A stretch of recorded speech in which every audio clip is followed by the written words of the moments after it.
Hi, Robert here with another edition of the Observation Deck and, sadly, an update of disturbing details. I want to share this with you in the hopes that you certainly share it with others. A brave nurse exposes with hidden cameras the procedures of a New York hospital, which she herself, being an ex-vet, described as nothing short of friendly fire, and she spent a month recording the procedures.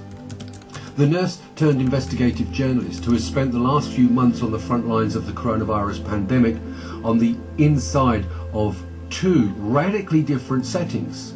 Two hospitals, one in the private sector in Florida and the other in the public sector in New York.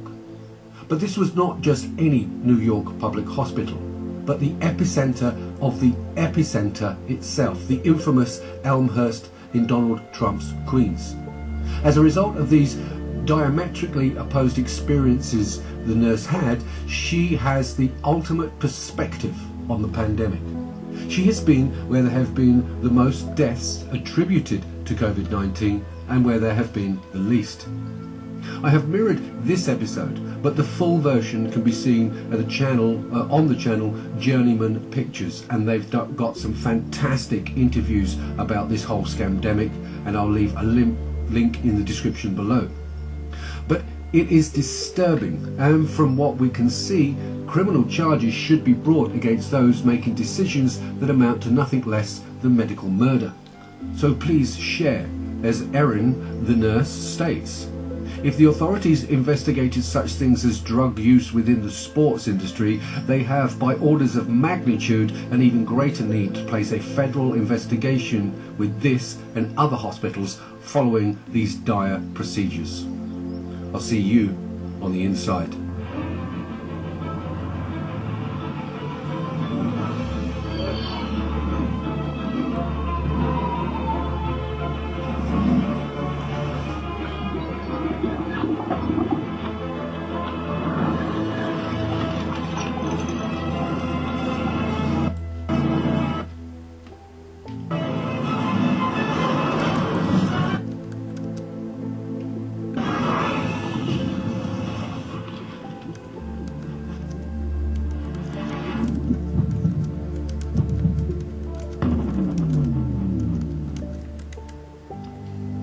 She began by telling us one of her most disturbing findings, that people who had repeatedly tested negative for COVID were being described as COVID confirmed.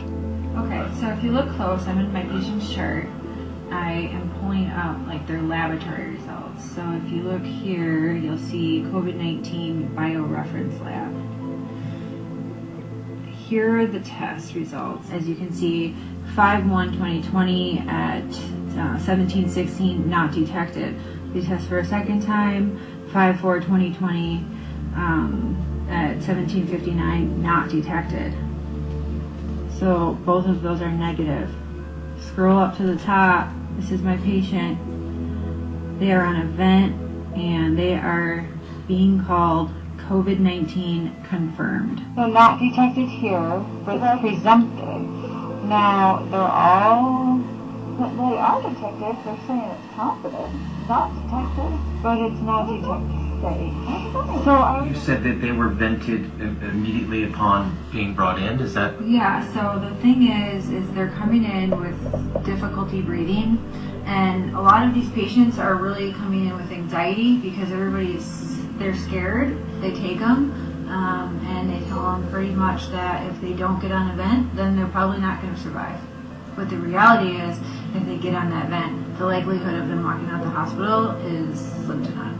You're saying they're putting non-COVID or COVID rule out with definite COVID patients. Yes. So I was only wondering because I was looking at all the patient rooms and this patient is in with a non-COVID. I don't understand why they're doing that. I know, there's 4 patients in a row here on COVID. And this is supposed to be the COVID. Yeah. 7th floor, they shut it down. That's right, I'm confused. And then they're going to have non-COVID there. Yeah. This is going to be the only COVID, so they shouldn't put any non-COVIDs here. Well, that's what they've been doing. I have that right now happening. And the guy over in... They had 2 Yeah. that were 2 negatives. And they end up positive. Like the guy over in 29, I had him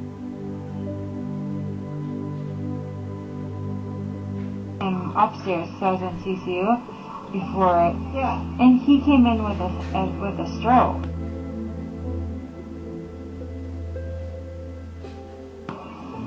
Oh wow, that's what 26-1 was, a stroke. And no COVID. And now he's got COVID and he's on a vent. Because we gave it to him here. Incredible statements there, revelations. People not testing positive, being told, being listed as positive, laying in rooms with people that are all positive, only to be vented as though they're positive and perhaps catch the illness. Once again, you should really check out all the work being done by Journeyman Pictures. Go to their YouTube channel, Journeyman Pictures, to see this expose and many of the other great interviews that they've done around many topics of COVID-19. But I want to say right now, it's absolutely an honor to bring on my next guest, Erin Olszewski, the nurse at the center of this. Man, I gotta say, that takes some real guts to go into, I've actually done it before. I've worn cameras before. You can say that, but when you actually do it, it's very nerve-wracking, isn't it? There's something about it, the idea you might be caught, what am I doing here? But Erin, why? What made you take that step? I just felt that as a nurse, it's my duty to protect my patients, and I couldn't walk away from that being silent. People have a right to know what's going on, and there were prior medical professionals speaking out about this and being blown off, and I felt that the only way to possibly be able to prove this is with proof, indisputable proof that they cannot take away. And yes, I risked a lot, but in my opinion, the risk is worth the reward, because people around the United States, people around the world have been lied to. Wow. And just so that people understand your background, you are an Iraqi war veteran. You fought for the United States of America in the Iraq War. So you've seen some really bad things out there, I would imagine. My understanding is you weren't a nurse when you were in Iraq, but you were actually a soldier. But did you feel, they've described, especially Elmhurst Hospital, but many of these ERs and hospitals, they describe them as a war zone. Would you say that it fits that description also? If I can honestly be totally transparent, Please. I feel like this is worse, because it's almost like friendly fire. People are walking into these hospitals assuming that they're going to be taken care of, and you are literally going to walk in there and you will never walk out. It's worse, and it is destroying, obviously, lives, and it's destroying families, it's destroying our economy. Everything about these numbers that you are hearing across the world, globally, it's a lie. It's just based on lies. It's based on bad care. It's based on people being careless. It's based on bad authority. Well, and just based on the video we watched in the beginning, they are manipulating the truth. Tell me about the testing. So a person comes in, they are having, it sounded like some of them had been stroke patients. They give them a test. Can you tell me about the testing? How long does it take to find out if your patient has tested positive or negative? It would take anywhere from 5 to 10 days. Yes. But I went and I got tested with an antibody test that I'm pretty sure here in the middle of Austin. I did it for the show. I went and said, let's see how this goes. They gave me my results. I think it was 15 minutes at the most. Do they not have that technology inside of Elmhurst Hospital? No, they don't. The technology exists, like you said, but they are not utilizing that. No. So if you come in and we don't even know, where are they putting you while we wait to find out? On the floors, they're putting you inside the hospital facility, and they are mixing COVID and non-COVID, which is creating hospital-acquired infections, nosocomial infections. So they are literally creating the pandemic that way. Unbelievable. Just because this is something we've been reporting on, I remember there was another nurse a few weeks back that spoke out about, I believe, the same hospital. Let's just take a look at what she had to say here. Literally, like, Black lives don't matter here. And I mean, that's pretty sad that somebody who is white and lives hundreds of miles away from the city gives more about these people than the actual people in this city. These people aren't dying from COVID. Let me give you several examples here. An anesthesiologist intubated the patients, and for about 5 hours, like, we were waiting on a chest x-ray to confirm that the placement was wrong. And in the meantime, while we're waiting for that, we've told the anesthesiologist that it was placed wrong, because, like, literally only one side of the chest is, like, inflating. He dies. Okay? A patient had a heart rate of 40. I was literally ran out of, like, the patient's room to get, like, the director of nursing who was standing out there, and I'm like, can you stop him? He's going to kill that patient. He's going to kill that patient if he defibrillates him with bradycardia and a heart rate of 40. And the director of nursing just shook his head, and I turned around and he killed the dude. It's like going in Twilight Zone. Like, everyone here is okay with this. Look, the only way I can kind of put this into context for everybody is, and this is going to be kind of an extreme example, this is like really the only thing I can come up with, is like if we were in Nazi Germany and they were like taking the Jews to go put them in a gas chamber, I'm the one like there saying, hey, this is not good, this is bad, this is wrong, we should not be doing this. And then everyone tells me, hang in there, you're doing a great job, you can't save everybody. They're murdering these people. That was Nurse Nicole Zyrtek. I did make a mistake. I guess she wasn't at Elmhurst while she was recording that video. But obviously, you're not alone.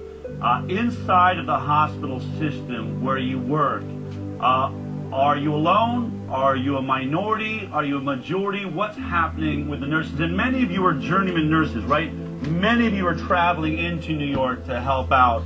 What would you say, how many people are looking at this the same way that you and Nicole are? That's a good thing to bring up, because this is the problem I'm seeing with it. I actually spoke with Nicole on the phone last night and we were talking about this, is that the majority of the nurses there feel the same way I do. And we talked about it. I actually have it recorded. You know, I was there for a month and recording the entire time. So what people have seen is just a sliver. And all these nurses feel the same exact way, but everybody is afraid to speak out for the reason that they're threatened with obviously being sent home.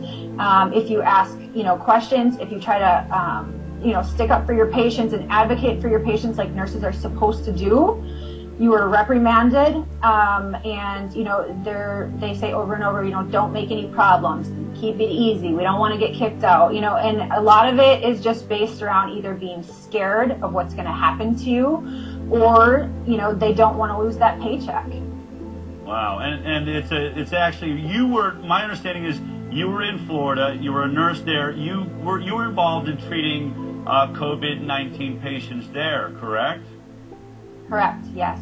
Now, was there a difference? We just heard a report about hydroxychloroquine. There's a huge, Lancet Papers just withdrawn this study that said that hydroxychloroquine was dangerous. Were they using hydroxychloroquine in Florida where you were? Absolutely. So we used the hydroxychloroquine and we used the zinc. And when I arrived in New York, I found out very quickly that that was totally off limits. And if you did, or any provider did prescribe it, it would be grounds to be fired.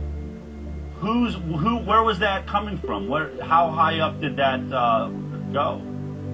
So it was from Governor Cuomo, and that was as early as March, right around March. And that's just how that's how it went, and you had to listen to it. And what I found is so ironic, in that same, those same orders, they granted all these medical professionals, they were all liability free if anything happened. So when you're inside these hospitals, already a very, hospital that has very bad reviews, it's public, you have liability free medical professionals treating patients on ventilators with no family. So what do you think is going to happen? That leads me to, in this incredible expose, what you described as maybe the worst day of your life. Remember, this is an Iraqi war vet who has seen a lot of bad days, I would guess. Take a look at what she describes as the worst day of her life. A 37-year-old, which is my age, was not a DNR, is a full code. His family in-depth discussed with the doctors that they want us to do everything they can to save him. He came in talking, very terrified. He was just totally alert, knew what was going on, and they convinced him to be on a vent. Now he's dead. But the doctor said when I got onto shift that if he codes that we are not to resuscitate or try to save him. And we flipped. This is important. I just asked them if we can put a DNR order and they said no. That's up to the attending. Okay, so we're going to vote him. That's what I said, and they said no, we're not. I said yes, we are. We're obligated to. So then You got to say something though, like it's our license. Unfortunately, you guys got to put in an order, or just something. That's what I said. I said I'm obligated. Yeah. What did she So say? then she's like, the higher up said. I said, I don't care what they said. What higher up, God? We don't have a God here making I decisions. said, I don't care what they said. So we're supposed to. He's not DNR, but we're treating it as DNR. Does his family know? His family knows the situation. I think they called them and they told them. They were trying to do a situation. All day he spent like in the 80s saturated. It was this one on the forehead, this one worked. And then came back. When I changed it, I was like, oh shoot, it's 90. Yeah. So they started playing around with it. Oh shoot, it's 90. He changed the pulse ox from his head to his finger, and he's like, oh, it's 90. He's fine. Well, Elmhurst does have a policy given, like a COVID policy, given the scarcity of dialysis and blood. It can be a chem code, it can be That whatever. it's a difference. Normally the standard is whatever the family says, like we just do. So if they would say coding for 5 years, like we just do that. All day now. It's a little bit different now because of the new policy in place with our in place, which is that you don't need full family. You can just tell someone that's medically futile that we're not willing to just pour blood and resources into something that would be impossible to get back. But it's cruel. He's 37. All I can think about is that at least he knows that we were fighting for him when he died. No. Aaron, we hear that the victims of COVID-19 tend to be over the age of 65 and suffering from other life-threatening illnesses. What you are describing and talking about, this is a 37-year-old man, correct? Yes. And as a nurse, it seemed, look, I understand there are scenarios where, you can't resuscitate or it really wouldn't make sense. Someone is so far gone but can you tell me what it was like to be hearing that and going through this over a young man with his whole life ahead of him, a family that is unable to visit and see how he's doing? You're the only person representing that family in that moment, are you not? I mean, he's all that we had, you know. He doesn't have a voice otherwise, you know, and like these families are trusting in us to be taking care of them and trust us to do our jobs right. And if they don't have a good nurse, they really don't have a chance at all. And even if they have a good nurse, who's to say the next nurse on the shift or the next doctor on the shift is going to be good too? And it just goes against every single thing that we've ever learned and that we're taught to do as nurses, you know, just to be ethical, and when something's wrong, we have to, you know, speak out about this, because if we don't do it, then who's going to? And whatever it takes and whatever I have to risk, at least like I know that I'm giving these patients and their families the justice that they deserve. And so be it. Can I ask you, was this gentleman confirmed to be COVID-19 positive? At the end of his life, yes. Hospital acquired. So he got it while he was in the hospital? Yes. If you could get a message to Donald Trump right now, who's having to make decisions, I think obviously, you know, he can speak to Tony Fauci, Debbie Birx, these people that are in, what do you need our leadership to know? What do you want the National Institute of Health to know? What do you want Andrew Cuomo to know? I want them to know that what is happening, and even still, it's still happening. I have friends that are still there. That we need a federal investigation immediately.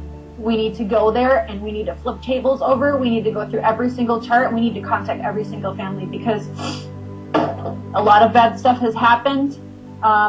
There has been no autopsies allowed.